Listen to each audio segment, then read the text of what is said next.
You good, Hyro? We're good to go. 3, 2. What up, everyone, and welcome back to the Dream Chasers podcast. You know me, Rafael, I got Steven and Hyro today as hosts. So we want to talk about something a little different today and how people that aren't necessarily making money in this pandemic are experiencing some sort of depression and some sort of mental health problems.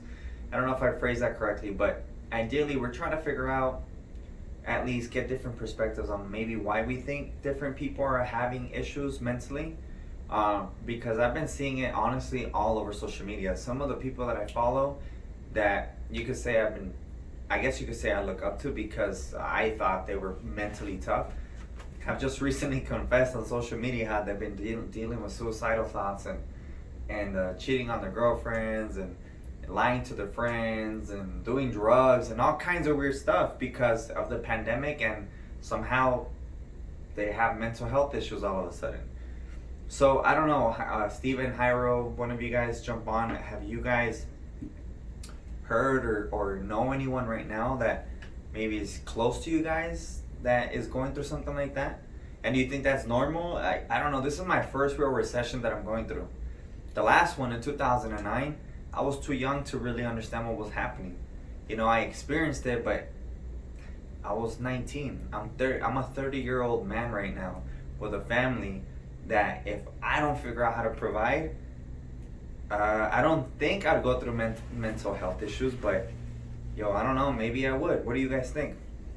So I think it's definitely something that I'm glad we're bringing to the light today and discussing it openly, because a lot of people are probably having similar thoughts and are too scared to talk about it openly, or maybe they don't have someone to openly talk to them about this specific situation. Because I personally think everyone in life general, there's, life is suffering. Life is full of suffering. It's about how you can overcome that, and how 90% is what happens, how you react to it, and 10% is what actually happens to you. So,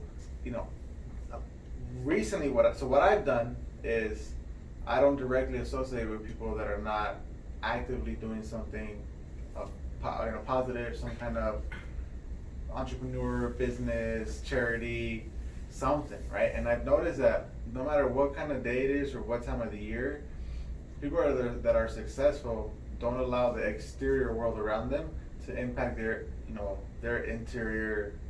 I don't know if I'm phrasing that correctly, but their inside world. So in my personal life, I don't feel like there's anyone that I can think of off the top of my head, but I do see it a lot is on social media, like especially even on Facebook. I've seen some random posts of people talking about losing their job, or just feeling sad, or not having the same motivation that they had 6 months ago or a year ago. And so I think it's something that we should definitely, I'm glad we're opening it up for discussion, and we're gonna talk about different ways that you can overcome that and how to get over it. I don't know anybody who's been depressed or anything like that. I'm sure there is out there, but I think because I'm just like so busy doing my own thing that I don't notice. If somebody was to reach out and stuff, obviously like I would listen to them and try to help them out and stuff, but that I've noticed, no, because kind of like Kai Howard said, I try to surround myself with just positive, like-minded people who are just about their grind and want to just have more in life. I think that's just been, luckily I got forced out of the whole situation where somebody else dictated how my life could go if, you were laid off or just anything like that. And luckily I made the decision to not go back to that and decided to bank on myself. So luckily that happened a year before all this crazy stuff has happened.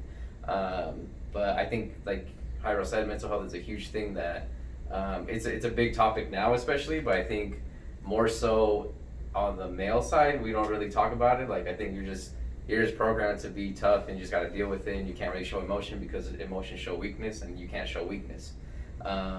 Which the last couple months has been like a big topic, and for me it's been one of those things where I also have to like self-reflect, and just because personally I'm not like an emotional person, like I don't show emotion well, and I just handle stuff. That's just how I am, which isn't healthy at all either, to go about and not talk about stuff that's frustrating you or things like that.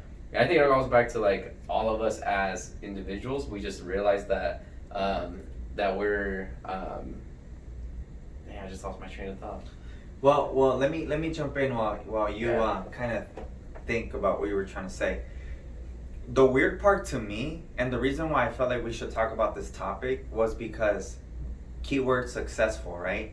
It makes logical sense to me that if you lost your job, which a lot of people have lost their jobs over the course of the last 4 or 5 months. Has it been about 4 or 5 months? I think it has, right? Since Probably this whole thing, at least. since this whole thing happened. So it makes sense that if you can't pay your rent, if you can't go out like to dinner or date nights or the movies or like fun activities, it makes sense if you're cooped up in your house. Like crap, even as I'm talking, like people are popping into my mind that I feel like are cooped up in the house all the time. So yeah, it would make sense that you're gonna have some sort of depression or loss of identity or away from your social group. You're gonna be away from the social group, so you're not gonna have those same interactions that you're used to having every weekend like most people are. But one of the things that you said is success, right? The weird part to me is that I've seen really successful, monetary successful, family successful people that are still partying because they're not scared of the pandemic, and they're still like having mental issues and they're blaming it on the pandemic.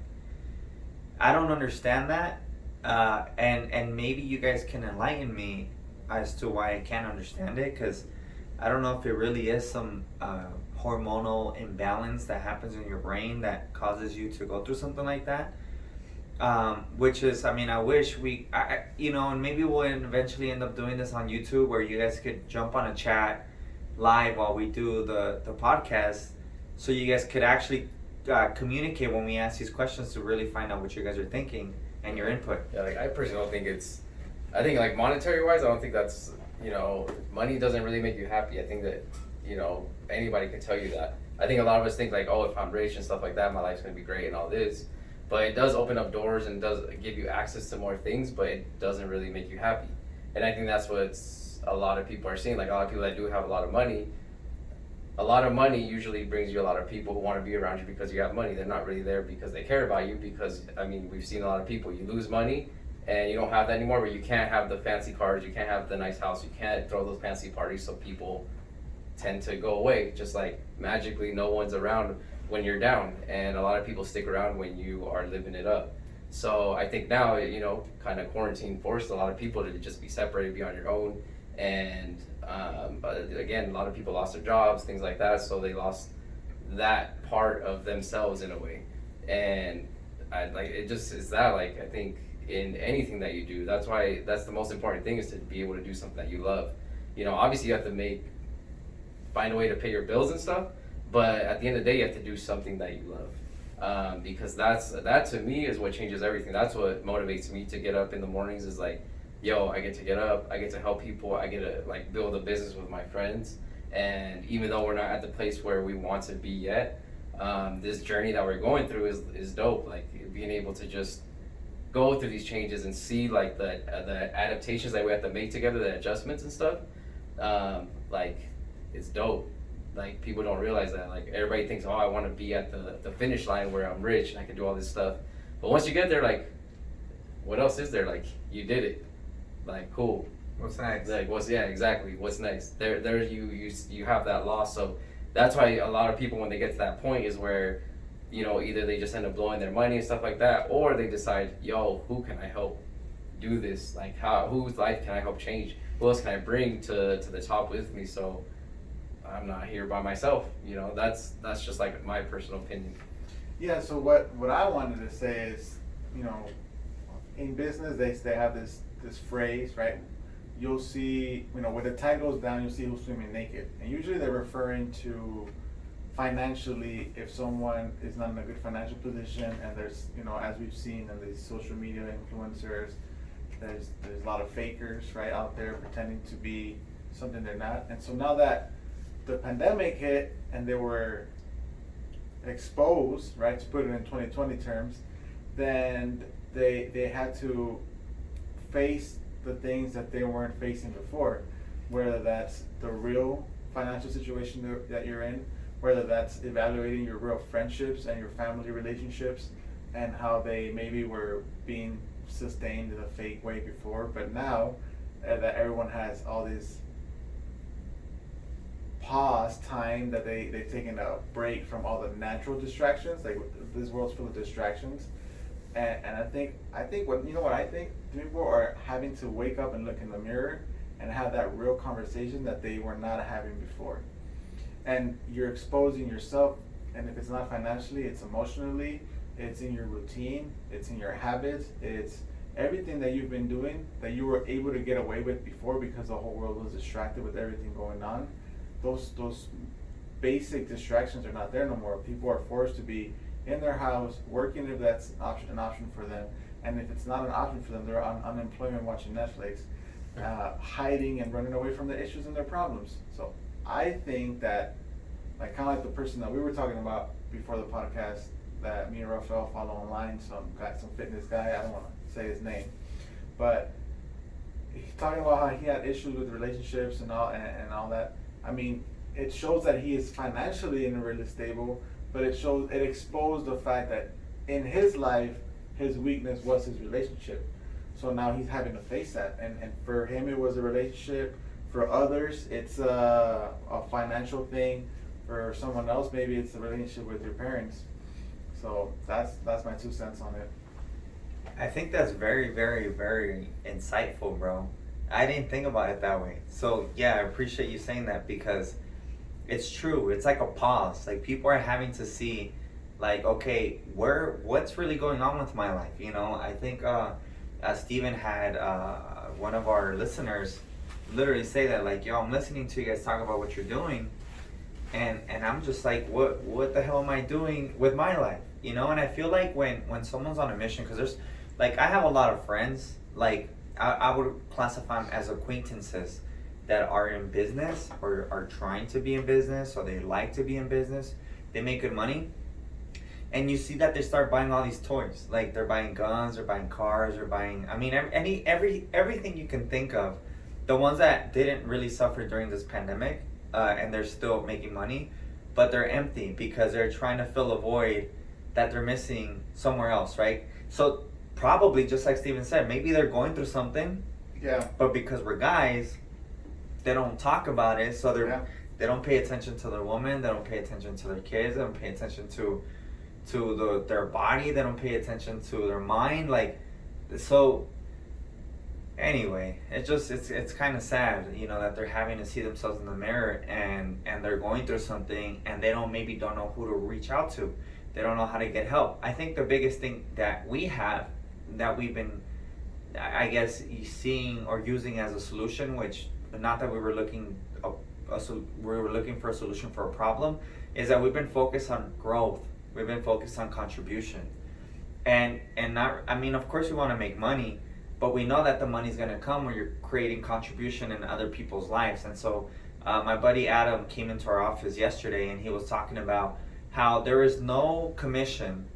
Like, for example, you were talking about that huge commission at the dude that's gonna put away $500,000 a year, blah blah blah. And I started roughly calculating how much money you would make if you close that deal and all the residuals per month. And you're talking about hundreds of thousands of dollars with one client. I mean, that's financial freedom. But I can tell you that even if you got that client, it would feel good until your next deal. And then the next time you're looking for another deal just as big, and if it's not as big, it loses its significance every other deal. And what happens is then you have a void, and it's not the same when you see someone or you contribute to someone else's success or their life. And that becomes fulfilling. So in my personal life, I don't see how I can have that mental health issue unless I wasn't fulfilling my purpose. So I think that part of what, you know, this is me giving my opinion on kind of seeing you in your life.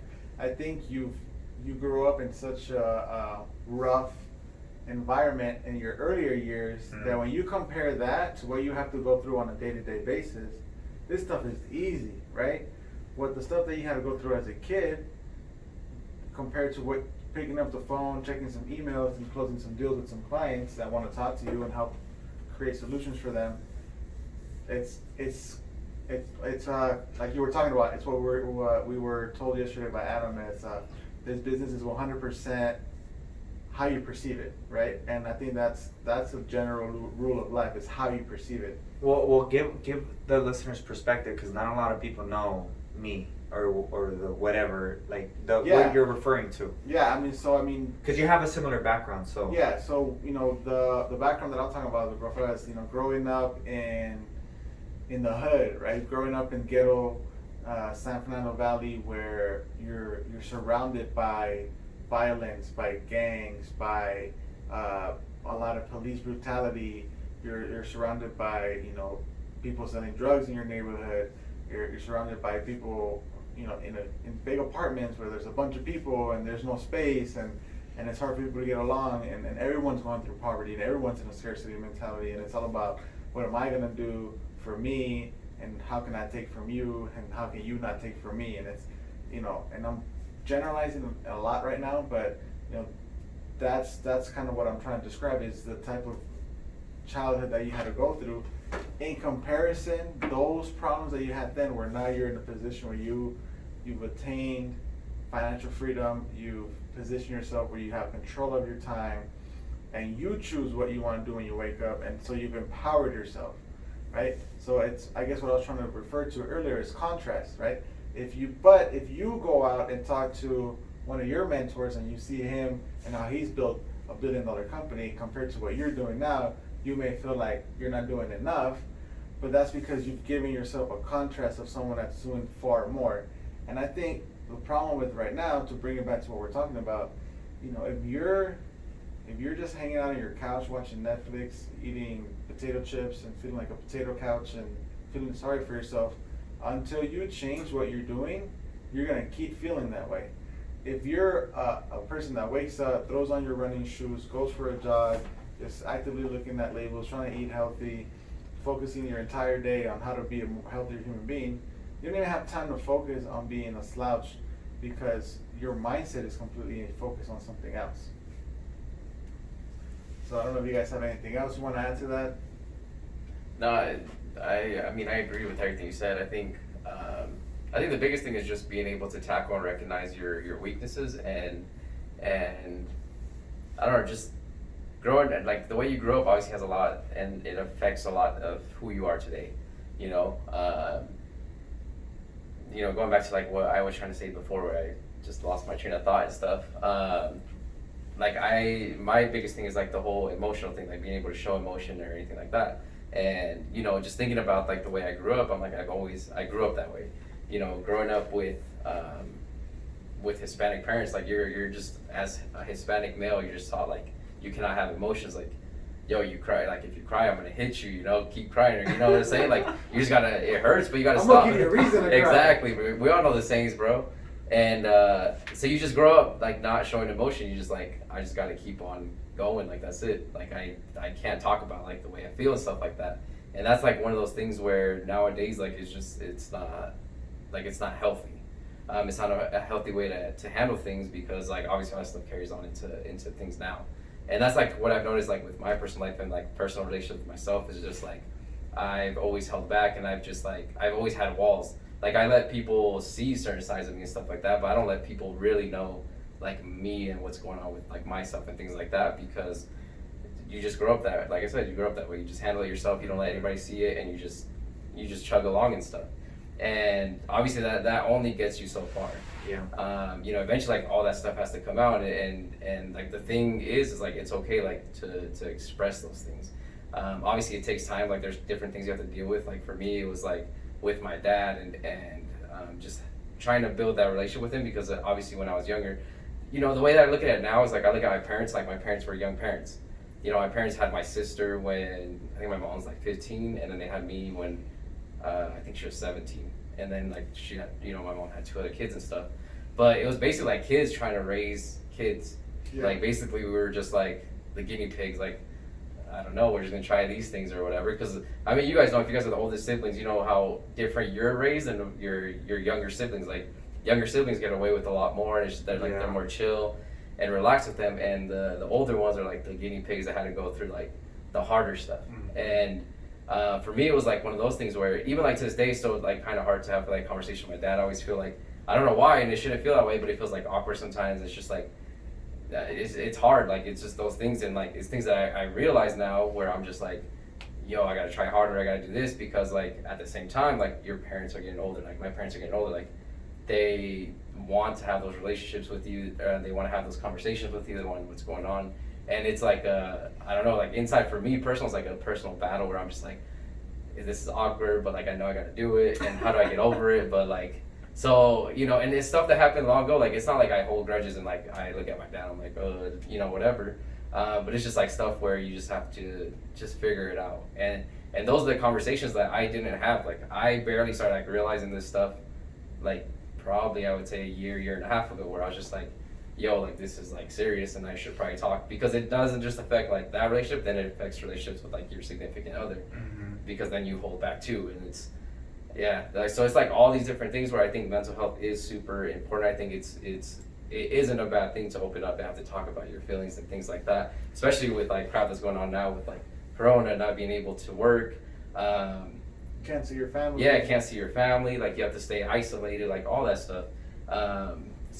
So let me ask a question. What do you guys do, Rafael and Steven? What do you guys do for your mental health to stay healthy in mind?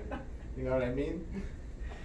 So I'll jump in because I mean I had this whole like list of things I wanted to tell you guys, but to be completely honest, like I'm a high performer, so in order for me to be able to perform at that high capacity, I have to have my downtime too. So remember I was telling you guys in the previous episodes I need to take my baths? Like, I'm not playing when I say I need to take baths. My wife thinks it's funny because like my getting ready process is literally a process. Like I'll wake up an hour and a half just to make sure.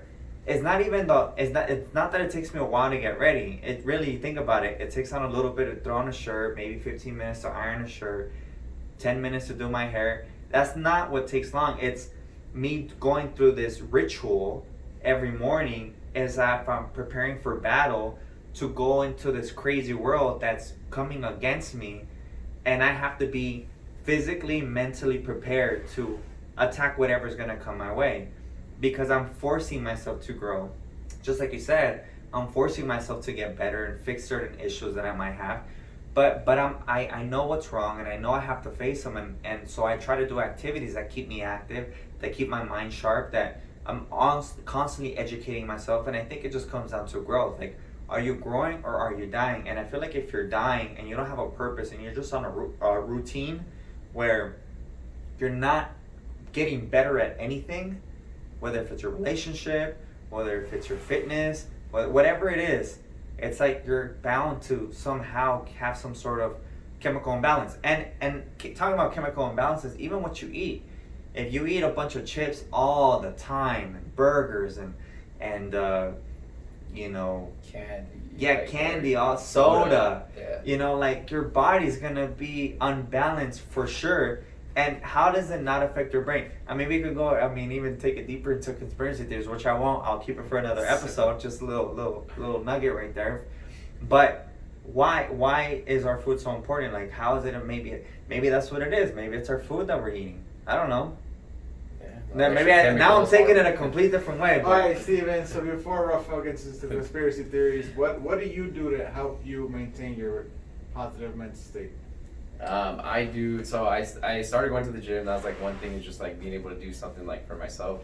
And other things is just like being more conscious about the way that I act or things that I say, because I don't know. Again, like I'm a closed off person, so I know how like things can come across, and also like trying to understand like the other people in my life, like how it is that they respond to things, or like kind of things that they need, like, you know, being in a relationship and stuff like that, is kind of some things that I do, and I try to check myself. You know, try to, you know, when it comes to like relationship with like my parents, try to find things that I can do with them, things that I normally wouldn't do. So just little things like that for me is like little progress. Just because, like I said, like it's years of like stuff that I've kept pent up, where I'm just gonna go one day for another and be like, yo, I want to talk about my life, and let's, you know, and just trying to be more open. I think one of the things that I do a lot is I downplay a lot of stuff that I've accomplished and a lot of things that I'm doing in life because that's just who I am. Like I'm not a showy person where I like to show off and things like that. So I think being a little bit more proud about the things that I'm doing and being like open about talking about it and expressing, like kind of like this stuff with the podcast and different things that we have going on in the background. I'm like, this is all like super honorable, cool stuff that like anybody who knows about it or sees it, they'd be like, yo, like, it's just crazy. Like I had lunch today with a buddy of mine, and he's like, bro, like he's known me for about like 2-3 years, and he's like, dude, he's like, I just want to tell you, he's like, from the day that I met you, bro, like you're not the same person. And like to me, like that to me shows progress, just because it's like, same thing. Like I was always super closed off, shy, like stuff like that. A lot of things that I do now, like a couple years back, like I wouldn't do it 100%. I'd just be like, forget that, like that ain't me, yo, like that's all you. But just trying to do things outside of my comfort zone, I think is challenging, just challenging myself. That's it. Yeah, so I want to tell you guys what not to do, right? Before I even talk about what I think you should do is don't compare yourself to other people. Yeah. Do not compare yourself to other people. Yeah. Because that is what I used to do, and they used to just haunt me every single day. It doesn't matter if I was at the gym, I was comparing myself to the biggest dude. If I was at the park, I was comparing myself to the dude that was running 5 miles better, faster, easier than me. If I was at the store or at the mall, I was comparing my fashion versus someone else's fashion. When I started focusing on me and doing better for me and making myself better every single day. So that's my personal challenge every day is, can I get better? If I, got an inch closer to my goal that day, then I improved. And progress is happiness. When you can go from doing 1 push-up to doing 2 push-ups, that feels good. When you go from lifting just a bar to a couple plates, that feels extra good. And so compete with yourself. Compete with what you're capable of. That's like a Michael Jordan or Tony Robbins. They talk about the success that Michael Jordan had, and he always talks about he was very talented, but he demanded more of himself than anyone else ever could or would, and so that allowed him to excel. And if you're competing with your prior best, that's the best that you can do, straight up. So yeah, I think we've talked a lot about the pandemic, how it's affecting people emotionally, and the attitude that people are having, and how you can overcome that. Is there anything else you guys want to add? No, I just think reach out. I think the biggest thing is just reach out. Like obviously, Finn says, find somebody you're close to and just reach out. I think a lot of the times, like I said, we hold a lot of stuff in, and that's bad. I'm like, that's when you start getting into those thoughts where nobody cares about me, I'm not worth anything, like all that stuff. And a lot of times, like we have those feelings, we expect somebody to come towards us, but sometimes, honestly, with everybody else so busy with their own lives, some people don't even think about it, like to reach out. It's not that they don't want to, it's just like everybody has their own thing going on. So sometimes we need to make those first moves and reach out to people, and us ourselves, like also think about like our family or friends, things like that. It doesn't take that long to send a text, say, yo, Yeah. how you doing? Or, because we all get those instincts or those thoughts that pop into our head that, yo, you should hit somebody up. And sometimes we ignore them because we don't think it's a big deal, but the universe works that way, dude. Like we get those thoughts and those feelings for a reason. So if you get them, pop out your phone, just shoot out that text, or if you got time, make that phone call to people, and we just gotta care about each other more. It's super easy nowadays with like social media and different things like that to get lost in ourselves and be super self-absorbed and just like all the attention, all that stuff. But take the time to reach out, look for other people, find ways to help. I think that's the biggest advice. Just be that light to somebody who needs to borrow some of your light. And as Steven's talking, like that kind of resonated with me a little emotionally, because my mom just actually sent me a text as I was getting ready to do this podcast, and she was like, hey, like, how are you doing? How's life treating you? Like, I haven't heard from you from like maybe like a week. And and I was thinking like, Mom, I'm cool, I'm just focused, and you get on this grind that you don't think it's a big deal. But the last time I talked to her, she had told me that my aunt, so I have an aunt that had 2 sons in Mexico from a different past relationship, And she would talk to her sons every single day, and then out of nowhere, for 8 days, she couldn't get a hold of her son in Mexico. And then they got a notification that her son passed away from COVID. Yeah. So anyway, just make sure that you reach out to people and make sure you stay tuned on the next podcast because it'll be great. That's not waiting for that. We'll finish it off. Yeah. I was gonna say you just pause it and keep going on to the Oh, next sorry. I didn't even realize, but yeah, I was just thinking about that right now, dude. Like, I'm serious about what you were saying right Yeah. now. Like, as you were talking, I sent out 2 text messages because I have been putting it off. I'm like, all right, I'm not gonna open it. I'll text them Yeah. later. I'll text them later. Yeah. But you never know, dude. Like, you don't know what other people are going through. Like, I don't know. No, it's true. Anka just texted me.